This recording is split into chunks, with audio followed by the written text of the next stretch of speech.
안녕하세요. 왁프로입니다. 지금 미국 주식시장이 굉장히 또 혼조세를 보이고 있는데요. 달러 약세를 예상을 했지만 달러는 강세로 가고 있고 비트코인 같은 경우에는 92,000달러 선을 붕괴를 했습니다.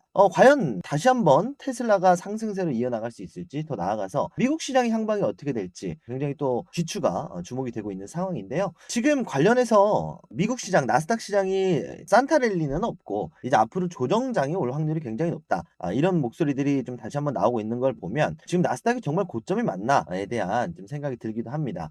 이 부분에 대해서는 저도 이견은 없는데요. 나스닥은 조정이 올 거라고 생각을 합니다. 하지만 테슬라 같은 경우에는 이 조정 기간에 걸쳐서 다시 한번 폭발적인 2차 상승을 좀 준비하는 시기가 되지 않겠나 싶습니다. 테슬라 관련해서도 지금 자율주행 원활하게 진행이 되고 있다라는 소식이 좀 들려왔는데요. 시장 이야기 그리고 테슬라 이야기까지 준비했습니다. 여러분들 영상 시작하기 전에 구독, 좋아요 부탁드리고요. 영상 시작하도록 하겠습니다. 자, 먼저 미국 증시 체크를 먼저 하고 갈 텐데요. 자, 프랭클린 템플턴이라는 미국의 유명한 투자 회사에서 내년 미국 시장에 대한 전망을 내놨습니다. 내용은 이겁니다. 완화적 통화 정책, 규제 완화에 기반을 한 내년 글로벌 시장이 될 것이다에 대한 이야기가 나왔는데, 자, 그 이유가 예상했던 것보다 금리나 점도표가 낮게 나타났죠. 3.25포인트가 아니라 3.75포인트, 0.5포인트를 금리 인하를 천천히 한다. 금리 인하 전망이 축소가 됐다라는 건데, 자, 그렇다는 건 바로 관세 영향 때문이다. 그래서 하반기부터는 관세 영향이 있을 것이다. 자, 이 부분에 대해서 결국은 내년 상반기 트럼프 1월 20일에 집권하죠. 자, 그리고 나서 이 관세 정책이 확정이 되기 전까지는 지금 오히려 통화 정책이 완화됐고 규제가 완화되고 있기 때문에 이쪽 관련된 기업들, 자, 빅테크들은 이미 수혜를 많이 받고, 자, 이제 새로 떠오르는 뭐 금융권이라든지 뭐 뱅크 오브 아메리카 뭐 이런 기업들이 있겠죠. 자, 이런 은행들이 오히려 수혜를 받아갈 수가 있겠다. 자, 그리고 기존에 규제를 가지고 있었던 기업들이 성장할 수가 있겠다에 대한 전망을 내놨습니다. 자, 그러면서 긍정적인 전망은 했지만 기존 기업들이 위축될 수 있다라는 이야기가 되기도 하거든요. 자, 이런 위축 관련해서 시장이 흔들렸었던 사례는, 그리고 분석 사례는 지금 비트코인도 함께하고 있습니다. 자, 비트코인이 이번 파월 의장이 연준이 비트코인 비축하지 않는다라는 발언을 하고 나서 10만 5천 달러에서 9만 2천 달러까지 떨어졌습니다. 더 떨어질 수도 있다라고 이야기가 나오는데요. 일단 반감기가 거의 다 마무리가 돼 갔고요. 자, 그리고 비트코인 비축을 안 한다라는 뜻은 연준은 비트코인 생각 없다라는 얘기를 지금 받아들여졌거든요. 자, 이거는 의회가 결정을 해야 된다. 한마디로 의회가 비트코인을 화폐로 인정하기 전까지는 연준은 화폐로 인정하지 않는다라는 뜻이 됩니다. 어쨌든 연방정부에서 화폐를 관리를 하기 때문에 미국 의회에서 비트코인을 화폐로 인정을 해야 우리가 비축을 하지. 우리는 계획 없어. 이렇게 얘기가 나오면서 어쨌든 지금 당장 비트코인이 가상화폐잖아요. 가상화폐로서의 가치를 부정해버린 겁니다. 이제는 금이죠, 금. 가상 자산이 되어버렸다. 이거 차이 굉장히 크거든요. 그래서 사실 비트코인이 처음에 떠올랐었던 그 이유 중에 하나가 바로 CBDC 때문입니다. 디지털 화폐인데 이 CBDC 어떻게 할 것인가? 디지털 화폐로 갈 것인가? 비트코인으로 갈 것인가? CBDC 쪽에 무게가 실리고 있습니다. 그래서 실제로 나스닥 쪽에 이 CBDC 관련주들 그리고 관련 규제들 관련해서도 좀 주목을 많이 받고 있는 상황이거든요. 그래서 지금 어쨌든 나스닥 시장도 마찬가지고 비트코인 시장도 마찬가지고 공통점은 불확실성이 해소되지 않았고 새로운 불확실성이 나타났다는 점이 있습니다. 더군다나 달러도 내년에 약세를 보일 것이다에 대한 의견들이 좀 지배적인데요. 지금 당장은 우리나라 상대적으로 원화 가치가 낮기 때문에 달러가 굉장히 많이 올라가고 있는 것처럼 보이는데 우리나라 원화 가치가 내려가는 효과도 있습니다. 그러니까 달러 가치가 지금 당장은 어쨌든 나스닥 시장이 좀 투기성인 부분도 있거든요. 뭐 에라 모르겠다고 그냥 나스닥에 넣는 경우도 굉장히 많단 말이에요. 자, 비트코인도 맨 처음에 파월 의장이 이거 자산으로 인정하지 않는다라고 했을 때 오히려 주가가 반발 심리를 상승을 했지만 결국은 92,000달러까지 무너졌습니다. 달러도 지금 이런 시기를 겪고 있을 확률이 굉장히 높다라는 거거든요. 지금 당장은 달러가 올라가는 것처럼 보이겠지만 결국은 모건 스탠리가 지금 달러 가치가 피크, 꼭대기죠. 피크에 닿았다라고 생각해서 피크 아웃. 여기서 달러를 매도해 버리게 되면 달러 가치가 분명히 하락할 것이다에 대한 좀 목소리들이 나오고 있는데 그 근거는 금리 성장 우위를 잃으면 달러 약세가 커질 것이다라는 이야기가 됩니다. 자, 그래서 내년 추가 금리 인상 시기라든지 아니면 금리 인상 관련된 언급이 조금이라도 공격적으로 나오게 되는 순간 달러는 정말 무너질 수도 있습니다. 정말 이제 조심스러운 얘기지만 우리나라 계엄령 뭐 이런 것처럼 확 무너진다는 얘기가 아니라요.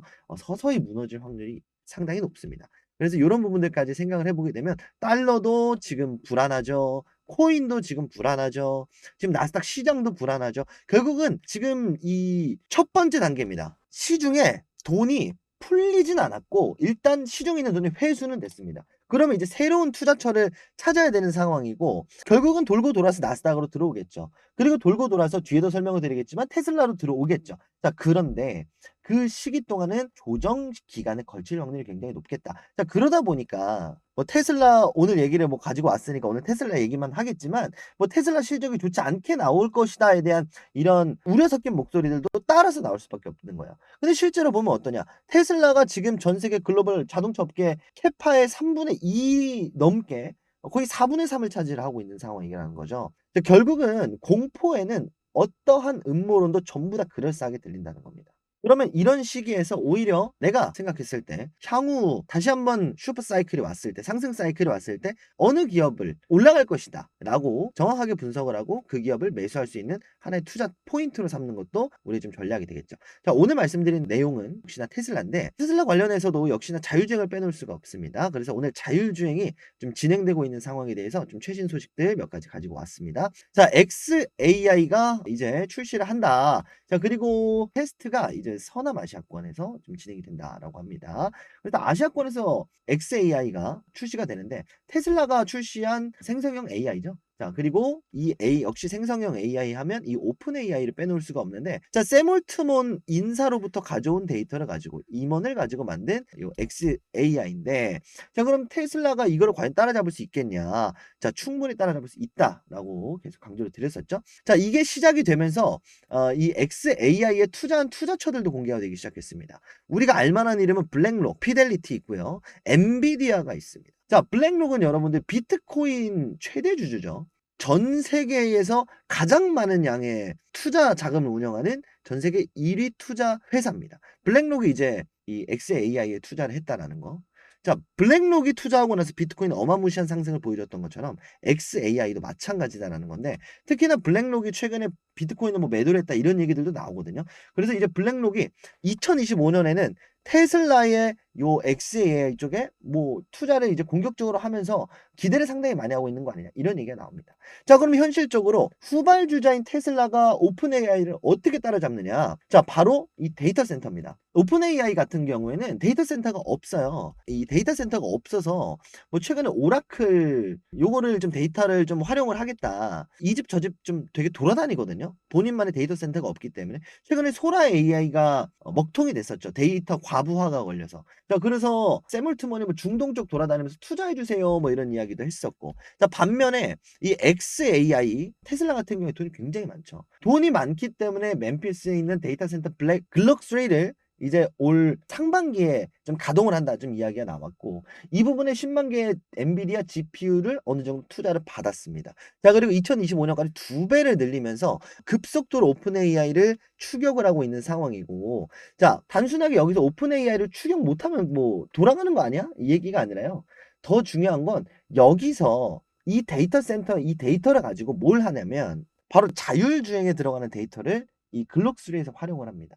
어마무시한 방대한 양의 데이터를 10만 개 가량의 GPU 칩을 가지고 자율주행을 활용을 한다. 그리고 추가적으로 오픈 AI 시장까지도 뺏어온다. 테슬라가 전 세계를 지배하려고 있다라는 거죠. 자, 그리고 더 중요한 부분은 결국 지금 리스크 자체가 트럼프 취임이다라는 부분으로 좀 귀결이 되거든요. 뭐 금리도 마찬가지고요. 관세도 마찬가지였고요. 비트코인 가상자산도 마찬가지였고요. 전부 다 어떻게 본다면 트럼프 리스크 때문에 지금 시장 전체가 조정을 받고 있다라고 보는 게 맞겠죠. 결국은 신정부가 들어올 때 항상 나오는 게 이 조정이니까. 그러면 가장 먼저 이 조정이 해제되고 나서 이 시중에 풀려있는 달러들, 돈이 모이는 곳은 어디냐? 결국은 정책 수혜주로 모입니다. 기술력도 기술력이지만 정책적 수혜주로 당연히 일론 머스크, 테슬라는 몰릴 수밖에 없다는 거고 지금 하나하나씩 뭐 최근에 주행 보조차 사고보고 의무를 폐지를 하겠다. 그러면서 뭐 하나하나씩 좀 데이터를 좀 쌓아가겠다에 대한 뭐 이런 얘기들도 나왔고요. 재밌는 이야기가 또 하나 나왔는데 사이버캡도 출시를 또 앞두고 있죠. 자, 근데 사이버캡이 이 운전대가 없거든요. 근데 이거를 운전을 그럼 누가 하고 어떻게 하느냐 이 부분에 대한 소스가 또 나왔습니다. 게임 컨트롤러로 조종을 한다라고 하는데 자, 요거는 중국 바이두입니다. 청두에 있는 자율주행 택시에 이 바이두라는 회사에서 원격 조종을 하는 그런 모습인데 자, 여기 보이는 것처럼 이렇게 컨트롤러로 컨트롤러로 이렇게 자율주행 원격 조종을 하고 있죠. 자, 요거를 테슬라에서도 그대로 가져왔고 테슬라 쪽에서도 이런 준비 단계가 이 원격 조종 단계가 착착착 진행이 되고 있다라는 소식이 좀 들려왔습니다. 결국은 이런 모든 내용들이 가능한 부분은 테슬라의 일론 머스크가 이번 트럼프 당선인의 배팅에 성공을 했기 때문이고 이 도지죠. Department of Government Efficiency라고 해서 정부 효율부입니다. 그래서 돈을 굉장히 아껴주는 이 또 하나의 부서를 또 트럼프가 만들어줬고 여기에 지금 측근들이 줄줄이 기용이 되면서 인사 관리고 인사도 지금 트럼프가 하죠. 과학기술 나사 지금 우주항공 기술도 트럼프가 하죠. 트럼프가 다 해먹는 세상이 옵니다. 자, 그리고 이 정부 효율부가 출범이 되는 그 시기가 1월 20일이거든요. 그래서 요때부터 좀 다시 한번 자율주행 사이버캡에 대한 규제에 관련된 이야기가 하나하나 나올 때마다 결국 주가는 다시 한번 몰릴 수밖에 없다라는 거겠죠. 결국은 이 모든 부분들을 이 아크 인베스트먼트의 캐시우드 우리 돈 누나가 $350대 예측을 하기를 자율주행 요거 통과만 되면 지금 뭐 $350 이거 우습다. 이거 2029년 가면 약세장이어도 기본 $2,000고 이거 괜찮으면 $3,100 평균은 $2,600 간다. 자, 뭡니까? 못해도 7배 간다라고 지금 이야기를 하고 있어요. 자, 이런 내용들을 지금 자기 그냥 맘대로 한 게 아니라 몬테카를로 분석이라고 해서 이제 모든 시뮬레이션을 다 돌려보는 겁니다. 이렇게 자율주행이 통과가 됐을 때 하나당 이제 얼마씩 잡아가지고 몇 년 동안 굴렸을 때 테슬라가 얼마씩 영업이익을 가지고 가고 이게 바로 몬테카를로 분석이거든요. 뭐 역사적 시뮬레이션 방법도 있고 굉장히 많은데 그 중에서도 몬테카를로를 대기업들에서 많이 활용을 합니다. 신사업 분석을 할 때. 그래서 이런 부분들 $2,000 이하가 될 확률은 25%입니다. 75% 확률 이상으로 $2,000를 넘는다라는 얘기가 되죠. 자, 그리고 2029년 됐을 때 $3,100 이상이 될 확률이 25%입니다. 충분히 베팅해 볼 만한 현재 시기다라는 거죠. 대신 전제는 자율주행이 통과가 됐어야 됐는데 결국은 사이버캡도 이제 2025년에 출시가 될 예정이죠. 그리고 2025년 캘리포니아랑 텍사스부터 이제 시범 운전에 먼저 들어갑니다. 그래서 이런 부분들이 트럼프와 일론 머스크가 결국엔 2025년부터 그리고 차기 5년 동안에 착착착 진행을 해 나가게 된다면은 결국은 이제 사실 시간 문제다. 이탈했었던 돈이 조정은 올 수 있겠지만 그 돈이 다시 한번 테슬라로 모이는 건 시간 문제다라는 얘기가 되겠죠. 최근에 또 션 더피라고 하는 이제 교통부 장관이 임명이 됐었는데 요분은 또 자율주행 관련해서 사이버캡 관련해서 굉장히 놀랍다. 이거는 장난 아니다 라고 글까지 썼었던 분이에요. 요분 하나하나씩 또 인사 등용하는 과정에서 보면 일론 머스크 측근이죠. 자율주행에 호의적인 사람들만 지금 뽑히죠. 이거는 역시나 테슬라의 폭발적인 상승을 좀 예견하고 있는 게 아닌가 싶습니다. 역시나 이런 부분들 때문에 지금 애널리스트들도 지금 목표 주가를 계속해서 나스닥 시장이 좋지 않은 상황에서도 상향 조정을 했고 내년도에 과연 1등주가 누구냐라고 본다면 이게 작년 기준입니다. 이제 작년에 엔비디아가 올해긴 하죠. 183.2% 상승이 나왔고요. 테슬라 같은 경우는 하방을 했다가 상승을 만들어줬기 때문에 41%밖에 나오지 않지만 내년에 과연 테슬라가 엔비디아처럼 183%의 기염을 토할 수 있을까? 과연 내년에 이 빅테크 매그니피센트 7의 1등은 누구일까에 대한 귀추가 주목되는데 테슬라가 1등할 확률이 정배이자 굉장히 높다. 183%까지는 아닐 수도 있겠지만 적어도 이 빅테크들 중에 1등할 기업을 선점하는 게 내년 2025년에 나스닥 투자 포인트가 될 수 있으니까요. 이 부분에 있어서 뭐 작은 기업들, 뭐 최근에 브로드컴이라든지 이런 시가총액 작은 기업들을 찾는 분들한테는 테슬라가 좀 적합하지 않을 수도 있겠지만 결국은 미국 시장에 가장 많이 나스닥에 모이는 그 기업, 그게 테슬라다. 라고 한다면 충분히 우리가 2025년 테슬라 기대를 볼 수가 있는 상황이겠죠. 그러니까 트럼프 정부와 앞서서 함께 2025년부터 시작되는 트럼프 정부에서 빅테크들 그리고 모든 시중에 풀린 돈 그리고 매출처가 테슬라로 귀결되는 자 앞서 본 것처럼 GPU 테슬라한테 팔죠. 자, 구글도 이제 우주항공 산업, 이제 양자 컴퓨터를 활용해서 같이 갈 수도 있죠. 자, 그리고 자율주행도 마찬가지죠. 우버 이제 테슬라 쪽에 흡수될 수도 있죠. 이런 부분들. GM도 포기를 했죠. 최근에 자율주행. 이런 부분들. 트럼프가 밀어주는 테슬라. 2025년이 더 기대될 수밖에 없는 이유입니다. 다만 당분간의 조정 그리고 내년 트럼프 취임 전까지의 조정은 불가피할 수도 있으니까 우리가 이런 부분들을 좀 고려를 해서 테슬라 좀 더 현명하게 투자하는 우리 구독자 여러분들이 되셨으면 좋겠습니다. 마지막으로 우리 구독자 여러분들을 위해서 좀 운영하고 있는 주식 공부방, 미국 주식 공부방에 대해서 좀 말씀을 좀 드려보려고 하는데, 미국 주식에 사실 관심은 있는데 좀 생각보다 많이 접근하기가 어려우신 분들이 많으실 거예요. 뭐 세금 문제도 있을 거고, ETF를 사야 되는지, 어떤 계좌를 활용해야 되는지, 어떤 종목을 사야 되는지, 이런 부분들에 대해서 많이들 좀 고민하다가 늦춰지는 경우를 제가 굉장히 많이 봤거든요. 자, 우리 구독자 여러분들은 그런 일 없게 제가 여러분들을 위해서 주식 공부방 또 하나 운영을 하고 있습니다. 이런 분들이 참여하면 좋을 것 같습니다. 미국 주식 하고는 싶었는데 어떻게 하는지도 모르겠고, 계좌 개설 어떻게 하는지, 이 세금 문제는 또 어떻게 해야 되는지, 어느 증권사를 활용하는 게 좋은지, 이런 분들, 어떤 상품을 사야 되는지, ETF를 사야 되나, 종목을 사야 되나, 이거를 모르시는 분들, 고민 중이신 분들이라면은 제가 한 번에 해결해 드릴 수 있는 주식 공부방 이 방 들어오시면 좋겠습니다. 우리 구독자 여러분들이라면 제가 전부 다 무료로 좀 운영을 하고 있고요. 주식 공부방 입장 방법은 1668-5284번, 제가 수신 전용 번호로 이렇게 하나 개설을 해 놨습니다. 그래서 여러분들 개인정보 유출이라든지 이런 부분들 때문에 1668-5284번, 제가 수신만 가능한 번호이기 때문에 요거는 요 활용 용도 빼고는 다른 방법으로는 이용하지 않는다는 점 미리 좀 말씀을 드리고, 1668-5284번으로 공부방이라고 문자 발송해 주시면 되겠고요. 구독 안 누르신 분들은 눌러주시고, 구독자분들이라면 모두 다 무료로 공부방 입장 도와드리도록 하겠습니다. 참고로 제가 뭐 하는 분이냐 자기소개를 좀 굉장히 늦게 하는 것 같은데, 말씀을 간단하게 드려보면 저는 투자 자산 운용사입니다. 그래서 자격증 없이 그냥 뭐 이게 좋다 저게 좋다 이런 사람이 아니라요, 저도 제증을 걸고 문제가 생기면 제증이 날아가거든요. 그래서 여러분들한테 이렇게 말씀을 드리는 데 있어서는 어느 정도 좀 전문적인 지식을 가지고 말씀을 드린다는 점 좀 말씀을 드립니다. 그래서 11,482분과 함께하는 요 박준영 자문역이라고 돼 있죠. 자산 운용사로서 자문역으로 활동을 하고 있습니다. 여러분들한테 자문을 해드릴 수 있는 역할이다라는 거거든요. 그래서 여러분들 요거 많이들 참여하셔서 여러분들 궁금하신 점들 많이들 좀 물어보실 수 있게 우리 구독자 여러분들한테는 모두 다 제공을 해드리도록 하겠습니다. 이 방에서 뭘 하느냐 간단하게 좀 말씀을 드려보면, 당연하게도 뭐 일론 머스크 관련된 요 내용들도 공부방에서 좀 말씀을 드렸고요. 그리고 계속해서 나오는 요런 이야기들, 뭐 미고비 얘기도 있고 배터리 관련된 얘기들도 있고, 단순하게 이것만 보는 게 아니라 실제로 이런 텔레그램 공부방에서 얘기가 나오는 중에 350%나 상승이 나왔습니다. 그래서 긍정적인 얘기들이 나오고 있는지, 어떤 부분들이 나오는지 여러분들이 요거 하나만 들어오셔서 어떻게 흘러가고 있는지 좀 체크를 하셨으면 좋겠고, 최근에 아이온큐 양자 컴퓨팅 굉장히 또 떠올랐을 때 여러분들한테 또 소개를 드렸었는데, 요 아이온큐도 여러분들 또 양자 컴퓨팅 또 말씀을 드리는 동안에 3배 가까운 상승을 또 보여줬습니다.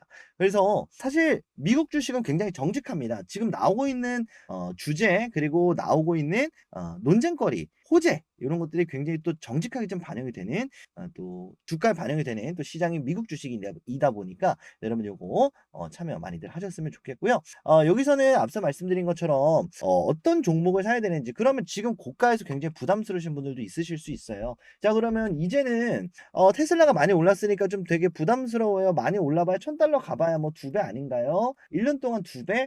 이럴 바엔 그냥 국장하는 게 낫지 않아요? 이런 분들도 계실 수 있습니다. 그래서 지금 어떤 종목을 좀 봐야 되는가, 여러분들한테도 이렇게 좀 보고서로서 좀 살만한 종목들, 괜찮게 보고 있는 종목들 분석 보고서들도 공유를 드리고 있습니다. 자, 그리고 이렇게 매일매일 또 시황도 나오고 있으니까요, 어떻게 좀 미국 시장이 돌아갔는지, 지금 뭐 미국 경제 지표가 어떤지 반드시 좀 체크를 하셔야 되는데, 일일이 찾아보면 귀찮잖아요. 요거 여러분들 주식 공부방에서 우리 구독자라면 모두 다 드리고 있으니까, 어떻게 할지 모르시겠는 분, 미국 주식에 관심 있으신 분들은 지금 바로 모두 다 참여 1668-5284번으로 공부방이라고 문자 남겨주시면 되겠습니다. 미국 시장은요, 항상 고점이다라는 소리를 10년 넘게 들어왔습니다. 지금이 고점인 것 같죠? 내년이 고점, 내년 되면 또 작년에 살 걸, 내후년 되면 작년에 살 걸. 사실 미국 주식은 시작을 할 거라면 가장 빠르게 하는 게 좋습니다. 물려도 나스닥에 물리라는 얘기가 있죠.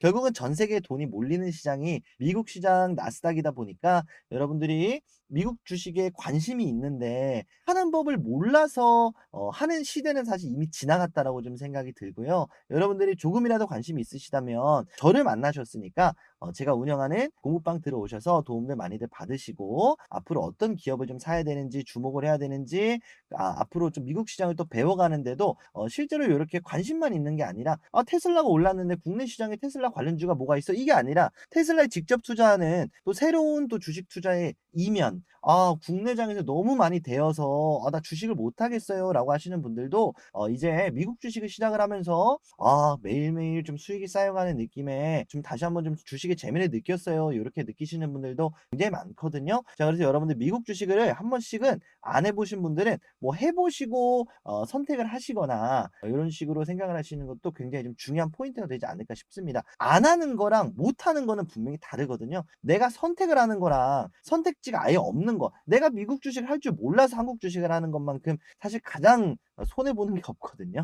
그래서 여러분 요거 반드시 제가 준비해 놓은 공부방 반드시 꼭 한 번씩 꼭 참여해 주셨으면 좋겠습니다. 굉장히 또 열심히 준비를 했거든요. 우리 구독자 여러분들 미국 주식 하는 데 있어서 제가 또 물심양면 도움드릴 수 있는 부분들 도움드리도록 하겠습니다. 1668-5284번으로 공부방 문자 남겨주십시오. 오늘 제가 준비한 시간은 여기까지고요. 저는 다음 시간에 더 유익한 내용, 더 좋은 내용으로 우리 구독자 여러분들한테 인사드리도록 하겠습니다. 저는 여기서 물러나 보겠습니다. 다음 시간에 뵙겠습니다. 감사합니다.